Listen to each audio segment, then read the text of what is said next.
एक दिन में लिया हुआ फैसला तो ऑफ कोर्स नहीं बिल्कुल होगा। नहीं है। 2-3 साल से थॉट ऑफ प्लान होगा। 2 साल से मेरा मकान मालिक मुझे केवल बीजेपी का नेता होने के लिए फ्री रेंट नहीं देता। मेरे मकान मालिक ने बोला भाई रेंट देना पड़ेगा, मेरे पास रेंट देने का पैसा नहीं। फिर आ गया बीजेपी में जब था तो 24/7/365 यहाँ पे करते थे काम, तो और कुछ करने का मौका नहीं मिला। मैं ना लेता हूँ ना बेटा हूँ नेता का, ना मेरे परिवार का वो ऐसा कोई मेरा लेगेसी पड़ी हुई है।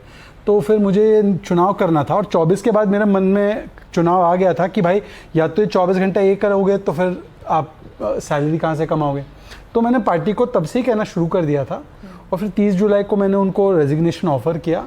आज मेरे साथ बहुत ही खास हस्ती इस वक्त स्टूडियो में मौजूद हैं और यूं तो उनको परिचय की कोई ज़रूरत नहीं है, इतने सारे शोज हम साथ में कर चुके हैं, डिस्कशन साथ में कर चुके हैं, लेकिन आज क्या कहकर मैं इंट्रोड्यूस कराऊं इस पर थोड़ा चौंक गई हूं, क्योंकि एक ऐसा समय जब बीजेपी ने अपनी नई टीम तैयार की नितिन नबीन जी की, उस समय पर टीवी में भाजपा का एक फायर ब्रांड चेहरा चला गया।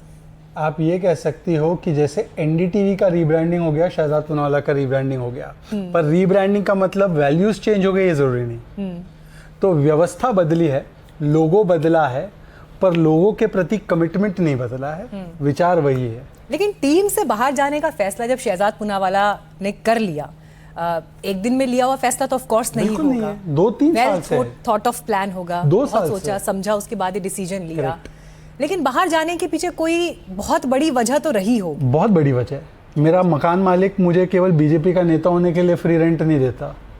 मेरे मकान मालिक ने बोला भाई रेंट देना पड़ेगा, मेरे पास रेंट देने का पैसा नहीं। मैं इससे पहले मीडिया में था, एंकरिंग करता था, कंट्रीब्यूटर था, एडिटर, कंसल्टिंग, ये सब था। फिर वहाँ पे तो सैलरी थी।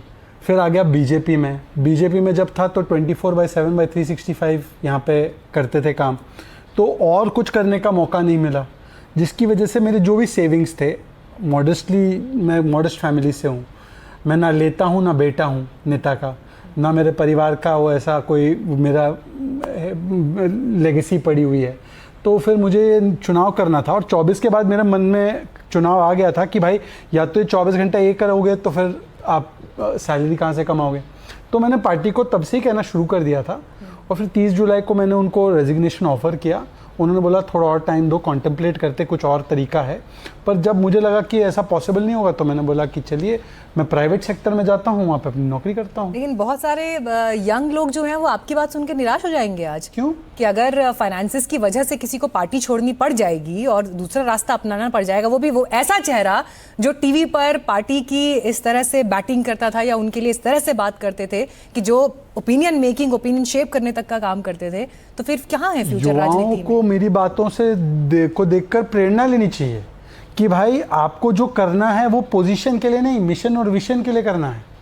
एम्बिशन नहीं, विशन और मिशन हो तो चाहे पोजीशन हो या ना हो, आप वो लगातार काम कर सकते हैं और मैं उसका उदाहरण हूँ।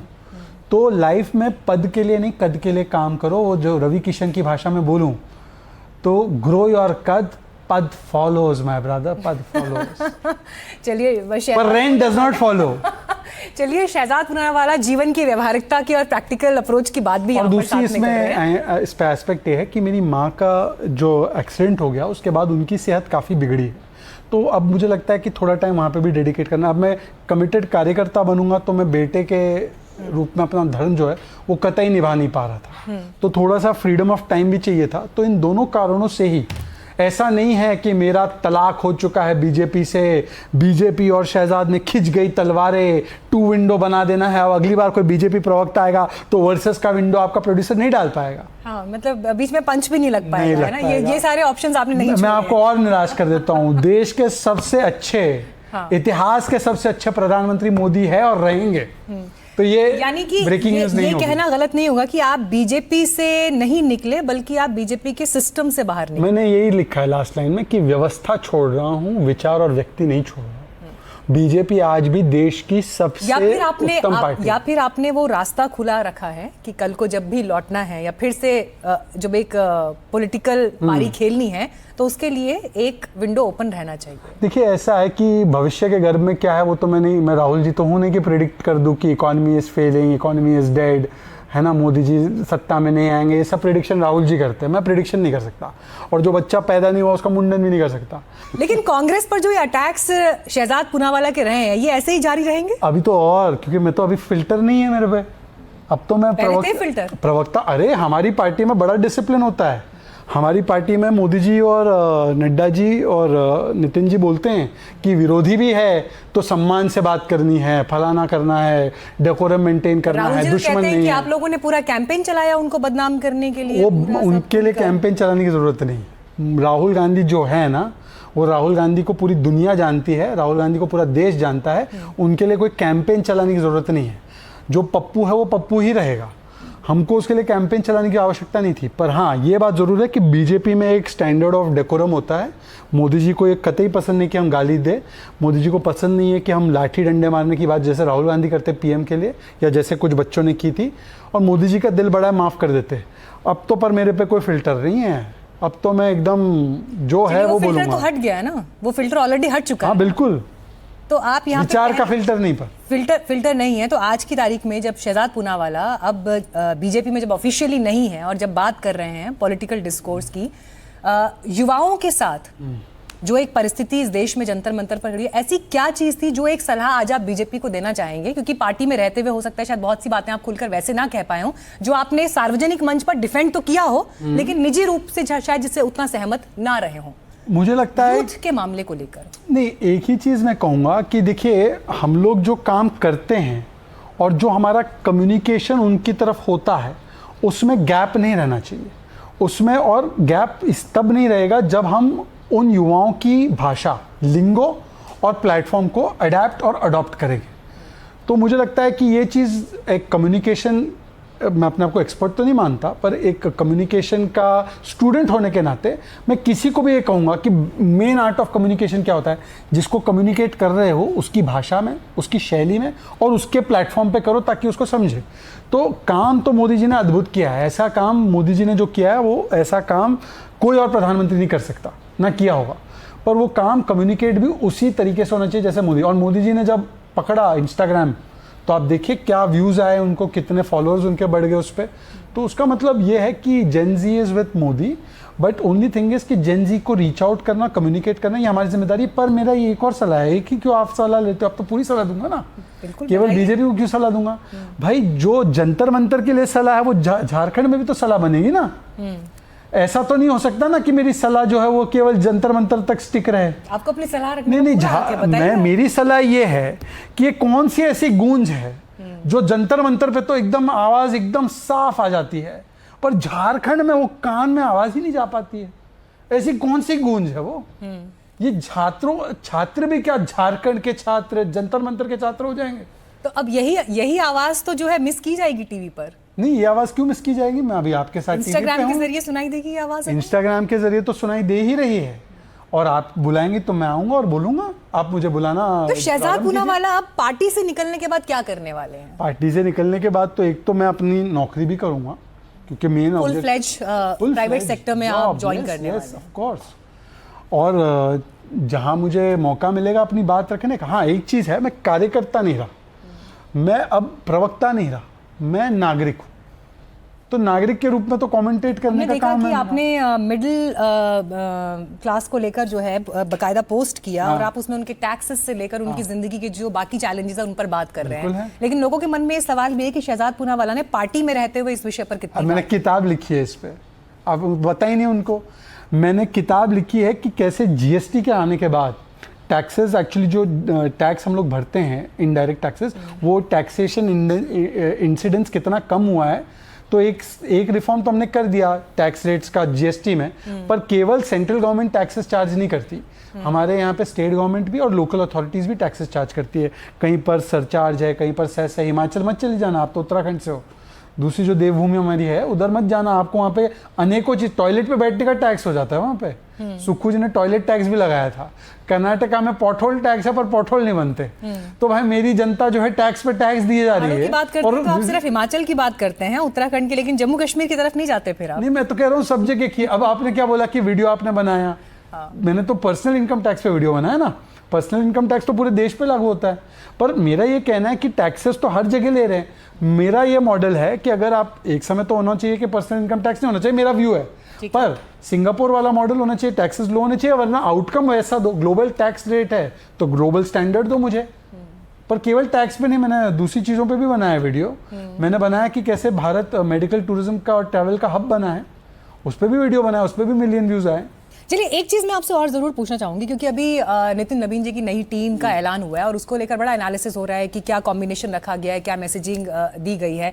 बहुत से लोगों ने आपके लिए भी लिखा उसमें अच्छा। कि कैसे जो पसमानदा मुसलमानों का एक चेहरा थे उनको साइडलाइन करके जो है दूसरे चेहरों को जो है वो आगे रखा गया है। यूपी में जो 2 चेहरे दिखाई दे रहे हैं, शहजाद पूनावाला की इस पर क्या राय है? मैं तो पहले तो मैंने पार्टी से इस्तीफा दे दिया। तो मैंने जब पार्टी से इस्तीफा दे दिया या मैंने पेशकश की कि मैं पार्टी छोड़ के प्राइवेट व्यवस्था में जाना चाहता हूँ, तो भाई मुझे कैसे रखेंगे आप बताइए। कोई बोल रहा है मैं चैनल छोड़ के जा रहा हूँ, तो चैनल उसको समझाने बुझाने मनाने की बहुत कोशिशें होती हैं, बहुत तो मुझे भी समझाने की तो नहीं मैं कह सकता हूँ। मेरे लिए एक उन्होंने बड़ा कंसर्न एक्सप्रेस किया कि कैसे हम कर सकते, कैसे आपको रख सकते। सिर्फ कंसर्न एक्सप्रेस किया या कुछ प्रस्ताव भी दिया? प्रस्ताव दिए गए कुछ? बार्गेनिंग नहीं होती। अब ये पार्टी माँ की तरह होती है, माँ के साथ बार्गेनिंग होती है क्या कि मैं तुम्हारे साथ इससे। मैंने उनको मेरी मजबूरी समझाई, उन्होंने कहा कि यार ये मजबूरी है तुम्हारी, पर फिर भी कुछ हो सकता है क्या, ट्राई करो। तो मैंने ट्राई किया, नहीं हो पाया तो मैंने उनको बोला कि अभी के लिए मैं प्राइवेट सेक्टर जाके अपनी बाकी की जिम्मेदारी निभाता हूँ। मैं आपसे कौन सा मिशन और विजन से कहाँ अलग हो रहा हूँ, पोजीशन से अलग हो रहा हूँ ना। पार्टी केवल पोजीशन के लिए नहीं है ना, पार्टी तो मिशन और विजन वाली है। मैं आपसे कह रहा हूं कि बीजेपी का प्रवक्ता होना जरूरी नहीं। बीजेपी में सबसे स्ट्रांग पोजीशन कौन सी आपको पता है? आप बताइए। कार्यकर्ता और सपोर्टर। जितना बीजेपी की लड़ाई उसके सपोर्टर लड़ते हैं ना, और वो भी मतलब कुछ लिए बगैर, कुछ पद पे रहे बगैर, उतना कोई और पार्टी के लिए नहीं करते। बीजेपी का सपोर्टर उसकी जान है। चलिए, आखिरी सवाल मैं आपसे जरूर पूछूंगी, बीजेपी का इस वक्त सबसे बड़ा चैलेंज या सबसे बड़ी कमी जो आपकी नजर में जिस पर काम किए जाने की जरूरत है? चैलेंज नहीं है, बीजेपी का सबसे बड़ा अपॉर्चुनिटी जिसको उसको टैप करना वो ये है कि आपको एक ऐसा नेता मिला है, नरेंद्र मोदी, जो इस देश के और दुनिया के इतिहास में और किसी को प्राप्त नहीं है ऐसा नेता। और नरेंद्र मोदी जी के बाद कौन है आपकी नज़र में उतना बड़ा एसेट पार्टी के लिए? ऐसा है कि हमारे जब पिता होते हैं और पिताजी को हम कभी ये कहते हैं कि आपके बाद कौन देखेगा परिवार?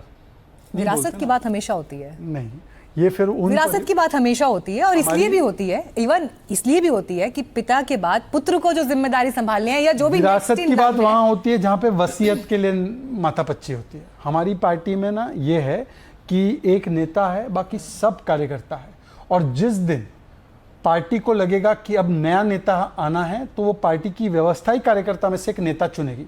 तो मेरे करोड़ों पार्टी के जो कार्यकर्ता है वो कोई भी नेता बन सकता है, पर हम लोग उस सोच में जाते नहीं क्योंकि पिता के आफ्टर थॉट के हम नहीं बात करते। चलिए, इस सवाल को रिफ्रेश कर देती हूँ। यूपी का चुनाव सामने है और बीजेपी अगर हैट्रिक लगाती है तो क्या योगी आदित्यनाथ उस सूची में बीजेपी के ही बाकी चेहरों में सबसे आगे हैं? उनको क्यों मुख्यमंत्री के रूप में नहीं देखना चाहती हैं हम? मैं तो प्रधानमंत्री के लिए आपसे सवाल पूछ रही हूँ। अरे पर वो चुनाव तो उत्तर प्रदेश में मुख्यमंत्री का लड़ रहे हैं। तो मुख्यमंत्री के बाद प्रधानमंत्री का रास्ता आगे नहीं जाता है? भाई गुजरात से मोदी जी भी तो ऐसे ही आए थे ना सेंटर तक। मैं ये कह रहा हूँ कि 27 में उनको जब मुख्यमंत्री बनाएंगे उत्तर प्रदेश की जनता, तो वो उत्तर प्रदेश में 5 साल काम करने के लिए बनाएंगे। जितना खुलकर शहजाद पूनावाला डिबेट में बोलते हैं उतना खुलकर नहीं बोल रहे हैं अब। क्योंकि मैं फिर से कह रहा हूँ, ये अगर आप योगी जी से भी पूछेंगे ना तो योगी जी बोलेंगे कि मेरी उत्तर प्रदेश की जनता के प्रति जो सेवा करने की भावना है वो भावना से ही वो काम कर रहे हैं। और मैं आपको अभी लिख के दे रहा हूँ, उत्तर प्रदेश में भारतीय जनता पार्टी मोदी जी और योगी जी के नेतृत्व में पिछली बार से बड़े मार्जिन से जीतने वाली है। पिछली बार से बड़े मार्जिन से हैट्रिक होने वाली है। चलिए, आपके इस दावे की परख यूपी के चुनाव में होगी। अच्छा, बड़ा ओपोनेंट कौन है बीजेपी का भी आपके सामने? पॉलिटिकल पार्टीज की बात कर रही हूँ। कोई अपोनेंट नहीं है, कोई निर्विवाद रूप से पार्टी सबसे आगे है। बीजेपी का कोई अपोनेंट नहीं है, मोदी जी का कोई अपोनेंट नहीं है। हम तो अपने अपोनेंट को भी हमारा समर्थक बनाते हैं। और सोचिए, रेजिग्नेशन देने के बाद भी व्यक्ति समर्थक बना हुआ है। BJP is a special party and Modi ji is a special leader, और उनसे जनता का भी और उनके कार्यकर्ताओं का भी अभी कोई जुड़ाव टूटा नहीं है। चलिए, शहजाद पूनावाला का ये तेवर, उनका आपको ये कुछ headline नहीं मिली ना? ये तेवर, ये स्पार्क हमेशा ऐसे, मुझे स्पार्क मिला। स्पार्क ही हेडलाइन से ज्यादा इंपॉर्टेंट स्पार्क है। स्पार्क बचे रहना चाहिए, जो हम कहते भी है ना, हो कहीं भी आग, आग रहनी चाहिए। तो वो बहुत आग ऐसे ही बरकरार रहे। Thank you so much Shehzad Poonawalla, and मैं आपको शुभकामनाएं देती हूँ आपके फ्यूचर प्रॉस्पेक्ट्स। और मैं आपके शो में अब आऊंगा एनालिस्ट के रूप में। अवश्य। Thank you. धन्यवाद, धन्यवाद, धन्यवाद।